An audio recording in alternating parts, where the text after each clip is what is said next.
7억 5천에 이제 2013년에 샀다 이거예요? 네. 네.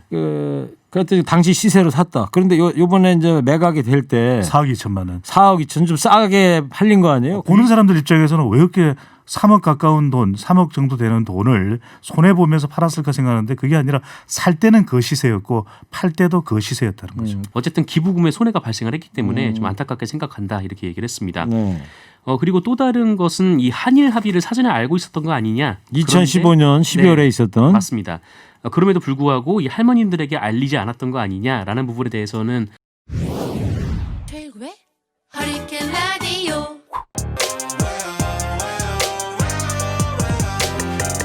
정확하게 기억할 수는 없지만 할머니께서 거리에서 일본 대사관 앞에서 저에게 전화를 했고 그 전화 목소리를 통해서 제가 만류했다라고 기사가 나오고 있는데 그 구체적인 정황은 네. 제가 사실은 기억이 나지 윤미향 않습니다만 당선인 아마 입장문 발표에서 할머니가 조금 전부터 진짜로 일문일답 그렇게 기자들하고 국회의원의- 하고 있습니다. 자, 국회의원을, 일단 무게 있는 뉴스 호소한다라고 받아들이지 전해줄 두 않고 분 나왔습니다. 쉽게 뚱커벨 배종찬 소장 안녕하세요. 안녕하십니까? 송물리 정상 기자. 나왔고요. 네, 안녕하십니까? 네. 자, 오늘 지금까지 입장문을 좀 제가 정리를 하고 나서 어떤 일들인지 더 강론적으로 들어가 보자고요. 일단은 그 장례비 조의금 같은 거 개인 계좌로 모금한 게 총 2억 8천만 원인데 9건이었다. 이거 잘못된 판단이었다. 아니란 인식에 대해서 죄송하다고 사죄를 했고 모금 목적에 2억 3천 썼고 나머지는 정대업 사업에 사용을 했다고 이야기를 합니다. 그리고 수원 아파트 구매할 때 정대업 자금은 사용하지 않았다는 거고 아파트 구매 자금은 예금 빌린 돈으로 해결했다고 해명했고요. 미국의 그 피아 놓친다는 딸 유학 자금은 대부분 남편의 보상금으로 충당했다.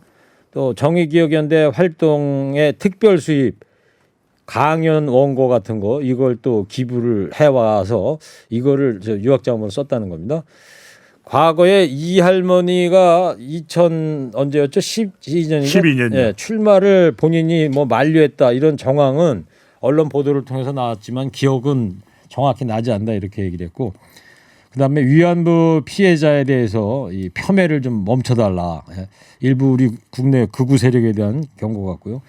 그다음에 2015년 12월 달에 있었던 위안부 합의는 굴욕의 역사였다. 이런 역사 반복되지 않아야 된다. 끝까지 소명하고 책임을 다해서 이해를 하겠다.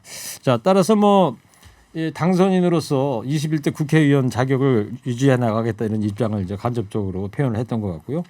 자, 지금부터 저 강론적으로 좀 보자고요. 정상훈 기자. 네. 11일 만에 이제 입장을 밝히는 거죠. 네, 그렇습니다. 뭐 몇몇 라디오 인터뷰를 통해서 의혹이 최초 제기된 이후에 입장을 밝힌 바가 있는데 이후에 뭐 계좌 관련이라든지 안성 쉼터 관련 등의 의혹이 제기되면서 모습을 드러내지 않았습니다. 그리고 오늘 기자회견에서 보셨듯이 이제 본인의 계좌를 좀 샅샅이 들여다보는 등 이 자료를 계속 준비를 해왔던 것으로 이게 보이고요. 네. 이 과정이 좀 길어지면서 이 11일 만에 모습을 나타낸 셈이 됐습니다. 그래요. 그 우상호 더불어민주당 의원도 관련해서 발언을 한 바가 있는데 왜 신속하게 해명에 나서지 않았을까? 이 부분에 대해서도 앞서 관련 내용에 대해서 쭉 이제 모두 발언을 하던 윤미향 당선인 오늘까지는 당선인 신분입니다. 이 검찰 수사에 이제 또 임해야 되고 하기 때문에 너무 구체적인 내용을 또 빨리 해명을 할 수는 없는 상황이었음을 또 설명을 했고요. 네. 그래서 11일째 되는 오늘 기자회견을 가지고 있는 걸로 보입니다. 그래요. 자, 정상훈 기자. 예. 이 강론적으로 오늘 하나하나씩 좀 들여다볼까요? 밖에서 정리들 좀 하고 오셨잖아요. 그죠? 네. 저는 네. 진행하느라고 저 모니터만 보고 있어가지고 자세한 내용을 잘 근데 모르겠는데. 오늘 이 약 한 30여 분 가까이 본인과 관련된 의혹들에 대해서 하나하나 풀어서 설명을 했는데 물론 설명을 안 한 내용도 있습니다. 아버지와 관련된 부분도 따로 설명을 안 하고 조금 전에 네, 조금 전에 자막이 이제 나갔더라고요. 질문을 받고 최소한의 일문일답에서 이제 설명을 했는데 제일 핵심은 이겁니다. 본인이 개인적으로 유용한 돈이 단 한 푼이라도 있는지 이게 사실 법적으로 가장 중요한 부분이거든요. 네. 그런데 그건 전혀 없다. 내가 개인 계좌로 9건의 모금이 발생은 했지만 그것은 아니란 인식이었고 아니한 인식이었고 이 부분에 대해서는 사과하고 죄송하다라는 표현을 했지만 개인적으로 이 정신대 문제 대책 협의회 또 그 이후에 정의기억연대죠. 관련해서 기부금이나 지원금을 본인 개인의 목적을 위해서 사용한 일은 단 한 번이나 단 한 번도 없다는 점을 강조했습니다. 네, 기부금을 유용한 건 한 푼도 없다. 일단 뭐 하나씩 좀 들여다보면요. 네. 일단 안성의 그 쉼터. 주택, 네. 쉼터 관련해서 당시 이 건물이 이 평당 600만 원이 넘는 공법으로 스틸하우스 공법이라고 하죠.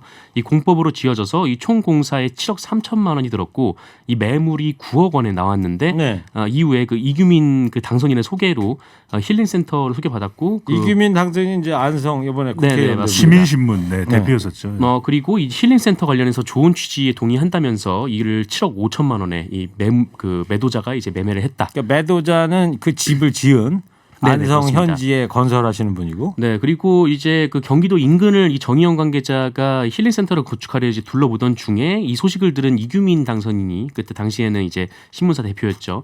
이 부동산을 소개한다라고 해서 가게 된 것이고 또 이규민 당선인에게 이 중개 수수료나 뭐 이런 명목으로 이 네. 금품을 준 적도 없다. 그리고 당시 이제 그 쉼터 건물을 딱 보니까 이 조경 상태라든지 이 건물의 상태가 힐링센터에 맞다라는 판단에서 네, 이렇게 매입을 하게 됐다라고 그래서 밝혔고요. 고가 매입이 아니고 그때 당시에 시가로 매입을 한 것이다. 네. 시가보다 좀 싸게 샀다 그런 얘기죠. 그런 얘기입니다. 예. 그리고 그 이후에 좀 이런저런 부분에 대해서 좀 문제 지적이 있어서 2016년부터 이를 매물로 다시 내놨고 예. 오랫동안 팔리지 않아서 결국 4억 2천만 원에 매각을 하게 됐다. 이것이 좀 이 소중한 기부금에 손해가 발생해서 안타깝게 생각하지만 네. 힐링센터 매각 과정에서 부당이득을 취하지 않았다라는 게 네, 이 그 윤미향 당선인의 설명입니다. 예. 그러니까 매매 거래가 안성 힐링센터 관련해서 비정상적이라는 지적이 왔는데 오늘 윤미향 당선인의 설명은 이것이 시세였다. 시세였기 때문에 의혹이 될 수가 없다. 이렇게 설명을 했고 실제 이제 안성 힐링센터를 2013년에 구매를 하고 난 이후에 매수를 하고 난 이후에 소개를 해줬던 이규민 당시 안성 시민신문 대표와 함께 베트남에서의 나비 기행에 참여를 하거든요. 네. 이건 전혀 이 안성 힐링센터와는 상관없다라는 설명도 덧붙였습니다. 네. 네. 당시에 여러 명이 있었고 이 참가자 전원이 각각 개인 경비를 부담을 해서 참여를 한 것이다. 라는 게 윤미향 당선인의 입장입니다. 아, 베트남 뭐 나비 나비 같이 기행. 갔었대요. 예, 그 나비 얘기 또 기행이죠. 오늘 처음 나오는 얘기죠. 그래서 오늘 언론에서는 이규민 당선인과 이 매입 이후에 좀 이렇게 그 부부하고 이제 외유 여행을 간 것처럼 이제 묘사가 됐었는데 네. 그런 건 아니고 이제 나비 기행이었고 그 일종의 참가비를 내고 참가를 한 프로그램이었다. 각자 모금은 각출해서 나간 네. 것이다. 그거는 어떻게 나왔어요? 조금 전에 잠깐 언급은 있었는데 7억 5천에 이제 2013년에 샀다 이거예요. 네. 네. 그랬더니 당시 시세로 샀다. 그런데 요번에 이제 매각이 될 때 4억 2천만 원. 4억 2천 좀 싸게 팔린 거 아니에요? 그게 이제 시세가 가치가 그 몇 년 동안에 감가상각이 발생한 것이죠. 이미 몇 년 지난 집이 되는 것이고 또 주변 지역도 사실 그 지역이 활성화되지 못하고 다른 이웃한 주택들의 가격도 내려갔기 때문에 비슷한 시세에 팔렸다라는 설명을 했죠. 물론 이제 보는 사람들 입장에서는 왜 이렇게 3억 가까운 돈, 3억 정도 되는 돈을 손해 보면서 팔았을까 생각하는데 그게 아니라 살 때는 그 시세였고 팔 때도 그 시세였다는 거죠. 그 어떤 보도 보면 그 지역에 수목장 그 터가 생기기 때문에 네네. 그래서 집값이 하락했다 이런 그런 얘기는 안 했어요? 네, 뭐 그런 얘기는 별도로 따로 하진 그런 얘기는 안 않았고요. 했고. 근데 어쨌든 기부금에 손해가 발생을 했기 때문에 좀 안타깝게 생각한다 이렇게 얘기를 했습니다. 네. 그리고 또 다른 것은 이 한일 합의를 사전에 알고 있었던 거 아니냐? 2015년 12월에 네. 있었던 맞습니다. 그럼에도 불구하고 이 할머님들에게 알리지 않았던 거 아니냐라는 부분에 대해서는 이 명백히 사실이 아니다라고 밝혔고요. 이것은 이제 외교부 입장 발표를 통해서도 확인할 수 있다 이렇게 얘기를 했습니다. 네. 이 할머니들 그리고 이번 그 정부에서 주는 이제 위로금 같은 경우에는 할머님들의 수령 의사를 각자 물었고 그리고 이 할머님들이 위로금을 수령한다고 하더라도 이것이 2015년 한일 합의에 이 동조한 것으로 판단하면 안 된다고 이제 본인이 입장을 밝혔었다. 이렇게도 얘기를 했었고 그리고 그 일방적 밀실 합의 외교 당국자가 이 잘못된 합의를 정대 여백에 전가하는 것은 매우 유감이다라는 입장도 밝혔습니다.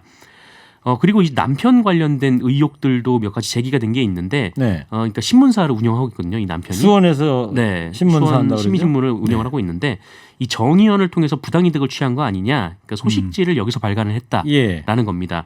근데 정의연은 그 윤미향 이사장의 말에 따르면은 이 관련 소식지를 내고 있는데 업체를 선정하기 위해서 그 여러 입찰을 거쳤고 이쪽에서 가장 저렴한 가격을 내놨다라는 것이어서 이 남편과 본인이 여기에 관련해서 이익을 챙긴 게 없다라고 밝혔습니다. 네.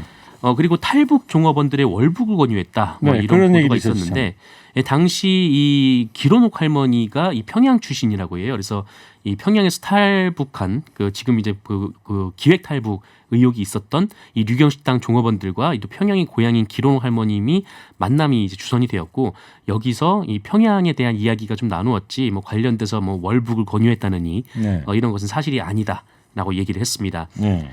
그리고 이 핵심 의혹 중에 하나인데 이 본인 계좌로 모금 활동을 진행했다 뭐 이런 부분들이 있었어요. 그 9건이 있었다면서요? 네, 9건이 있었는데 이에 대해서는 이 잘못된 판단이었다라고 얘기를 했습니다. 관련해서는 9건이 있었는데 다만 그럼에도 불구하고 이 계좌 과정에서 이 총 모금된 금액이 한 2억 8천만 원 정도 되는데 여기에서 그 행사 취지의 목적에 맞는 그럴 때 사용된 돈이 2억 3천만 원 정도 되고 나머지 5천만 원은 이 정의연 활동에 이제 보조를 해서 썼다. 9건의 개인 계좌로 모금을 했으나 네네. 비정상적으로 사용된 적은 없다. 네, 이것은 이제 본인이 그 통장 계좌를 하나하나 들여다보면서 맞춰봤고 관련해서 검찰에서 소명을 하겠다라는 입장을 근데 밝혔습니다. 이 부분 뭐 돈 관계 이런 부분이나 이런 부분들은 이제 검찰에서 조사를 이제 하겠죠 앞으로. 네네 그렇습니다. 그래서 오늘은 이제 윤미향 당선인의 본인의 지금까지 주장을 지금 하는 거고. 네. 그리고 이제 아파트 관련된 주택 관련돼서 윤미향 당선이 5채가 있다라는 곽상도 이 미래통합당 의원의 주장이 있었는데 결론부터 얘기하면은 어떻게 정의연의 금액을 이제 횡령을 해서 그 아파트를 구입하거나 이 주택을 매매한 적은 결코 없다라는 게 윤미향 당선인의 입장입니다. 네. 관련해서 보면은 이 1,500만 원으로 처음에 신혼살림을 차렸는데 이후에 이 교회 사택에 무상 거주하면서 돈을 모았다. 왜냐하면 이 교회 사택을 아버님이 관리하셨다라고 하더라고요. 거기서 네. 이제 오랫동안 일을 하셨는데 그래서 거기서 이제 거주를 하면서 돈을 모았고 그 뒤에 빌라를 4,500만 원에 취득해서 거기서 살면서 계속 저축 등을 통해서 이제 활동을 해왔고 이후에 이제 아파트를 남편이 암 수술을 한 이후에 좀 암 수술하기 이전에 아파트를 한 7,900만 원에 한국 아파트를 구입을 했고 여기를 이제 팔고 남편이 암 수술을 한 이후에 2억 2,600만 원을 들여서 지금의 이제 아파트를 취득을 했는데 그리고 나서 그때는 이제 뭐 모아둔 돈 가족들에게 빌렸고 이후에 이전에 한국 아파트 매매 금액을 통해서 그 빌린 돈을 다 갚았다라고 얘기를 했습니다. 지금 2시 40분인데요. 국회 소통관 기자회견 입장문 다음에 일문일단 마치고 윤미향 당선인의 기자회견이 지금 끝났습니다. 자, 배 소장님. 네. 그 2015년 12월 그 합의 관련해서 다시 아까 조금 못다한 얘기가 있었는데 왜 그 일본 정부에서 뭐 10억씩 할머니들한테 뭐 주겠다 이런 얘기가 있었잖아요. 네. 기자 질의응답 중에 나온 얘기인 것 같은데. 네, 2015년 이제 위안부 합의 10억 엔 네. 조성되는 금액에 대해서 할머니들에게 이 돈을 받지 말라고 네. 이야기를 한 적이 없다. 이게 받고 안 받고는 이제 할머니의 자유지 않겠습니까? 네. 그래서 그걸 설명을 드렸고 진정한 미래지향적인 한일 관계는 개인이 아닌 모두의 과제가 아니겠느냐 이런 점도 강조를 했습니다. 그러니까 여기서 핵심적인 것은 이용수 할머니 기자회견에서 나왔던 것이 좀 좋은 밥을 먹고 싶은데 돈 없다. 사드릴 수가 없다. 이렇게 이야기했다는 것 때문에 상당히 또 감정이 북받쳐서 발언하는 내용들이 있었는데 25일 네. 2차 기자회견 때 2차 기자회견의 내용이었죠. 할머니께서. 네. 그런데 오늘 윤미향 당선인은 할머니에게 지원됐어야 될 위로금이나 또 기부금이나 정부 지원금은 단 한 차례도 전달을 드리지 않은 적이 없고 개인 의사를 다 묻고 전달을 해드렸다. 이런 내용을 또 설명을 했고요. 또 하나 앞서 정상훈 기자가 설명을 했지만 5차례의 주택 매매 과정에서도 핵심적인 것은 본인은 돈이 이제 월급을 타게 되면은 저축하는 습관을 가져왔기 때문에 본인의 저축해서 모아온 돈, 또 남편의 돈, 그리고 친정 또는 주변 지인들에게 빌린 돈을 통해서 주택 매매가 이루어진 것이지 결코 그것은 지원금이나 정대협 또는 정의연의 돈을 단 한 번도 이용한 적은 없다라고 설명을 했고요. 또 하나 이제 우리가 설명해 드려야 될 부분들이 딸 유학 자금 관련해서 의혹들이 있었거든요. 대충 한 1억 정도 1년에 들어가는 비용인데 그걸 어떻게 충당을 했느냐라고 하니까 남편이 이 간첩 혐의로 또 형을 받지 않았습니까? 그때 그 이후로 부분 무죄가 입증이 되면서 받았던 형사보상금, 손해보상금이 약 한 2억 원 정도 된답니다. 네. 이 돈으로 충당을 한 거지 정의연이나 위안부 할머니 등과 관련된 돈에서 손을 댄 것은 결코 아니다라는 해명을 했습니다. 그 사태에 대한 고려를 하느냐 기자 질문이 있었는데 이거에 대한 답변도 있었죠. 네, 사태와 관련해서는 굉장히 좀 어렵죠. 심란한 본인의 마음도 했지만 네. 30년 돌아보는 것 길고 힘들었다. 30년간의 활동이었었죠. 정신대 문제 대책협의회부터 정의기억 연대까지 검찰 수사 과정에서 소명해야 될 것은 결코 피하지 않겠다라는 응답을 내놔서 이 사퇴는 하지 않을 것으로 보입니다. 예. 지금 두 분도 이제 기자회견 보시다가 안에 들어오셔가지고 네네. 그 지금 들어오신 이유에 대한 이 상황은 잘 못 알려드리겠는데 일문일답요. 네. 그렇죠. 그 회계 공시 부실 회계 공시에 대한 그런 해명도 있었어요. 두 분 들어오시기 네, 전에. 이야기가 있었습니다. 이 회계가 잘 안 된 부분에 대해서는 사실 그 이전에도 이나영 또 정대협 지금 대표죠. 대표도 설명을 여러 차례 한 바가 있는데 이 시민단체로서 꼼꼼하게 잘 해결을 했었어야 되는데 네. 개인 계좌로 윤미향 당선인도 모금을 했을 정도로 안일했던 생각에 대해서는 사과를 했습니다. 예, 알겠습니다. 자, 윤미향 당선인 기자회견 이야기를 좀 길게 했는데 이어서 코로나19 좀 얘기를 안 할 수가 없습니다. 네. 어제가 79명 확진자로 상당히 놀라웠는데 네네. 오늘은 그나마 조금 줄었어요. 조금 줄었습니다. 신규 확진자 몇 명이죠? 네. 오늘 영시 기준 확진자가 58명입니다. 그러면은 한 20명 정도 어제보다 줄어든 거네요. 네네. 뭐 그럼에도 뭐 적지 않은 수인데 이 해외 유입 확진자가 3명이고요. 이 국내 발생 확진자가 55명입니다. 그리고 이 2시 발표에 따르면 이 쿠팡 부천 물류센터 관련 확진자가 102명으로 나왔는데요. 네. 물류센터 직원이 72명 그리고 접촉자가 30명이고요. 지역별로 보면은 경기도가 42명, 인천이 41명, 서울이 19명입니다. 네. 물류센터발 감염자가 이제 100여 명 정도 되는 상황인데 그 N차 감염 확진자가 네. 또다 감염시키는 N차 감염이 계속 이어지고 있습니다. 이게 걱정이에요. 물류센터 지금 쿠팡도 그렇고 마켓컬리도 그렇고 또 대규모 콜센터에서도 확진자가 발생을 했는데 이게 이제 정규직으로 일을 하는 것이 아니라 콜센터에서도 일을 했던 노동자가 또 이 물류센터에서도 일을 하게 되는 이런 현상이 나타나고 있거든요. 최근에 또 네. 일자리를 구하기가 또 쉽지 않은 것도 있고 그러다 보니까 물류센터가 밀폐된 공간이고 많은 사람들이 다닥다닥 붙어서 업무를 하는 환경이기 때문에 지금 확진자가 급속도로 늘어나고 있는데 심지어는 지금 뭐 영등포, 여의도에도 중학생, 학생들 등교해야 되는 학생들도 확진자가 발생할 정도인데 1, 2차 감염자뿐만 아니라 이제는 이 확진자들이 다른 사람들과의 접촉도 상당히 있기 때문에 3차, 4차, 심지어 5차 감염자까지도 발생을 하고 있거든요. 네. 그래서 정부는 6월 1일부터죠. 2주간 6월 14일까지 방역 관리 강화한다라는 것을 발표를 했고요. 다음 주 월요일부터 그렇습니다. PC방, 학원 또 노래방 등은 사실상의 집합 금지 명령을 내리는 것으로 이렇게 또 발표를 한 바도 그래요. 있습니다. 이 물류센터가 이 코로나 바이러스가 네네. 왕성할 수밖에 없다는 오늘 아침 제가 어디 기사를 봤는데 왜냐하면은 이 냉동 창고가 있고 냉장 창고가 있고 네. 2차 출차 이렇게 하는 그 창고잖아요. 네네. 물류센터라는 데가.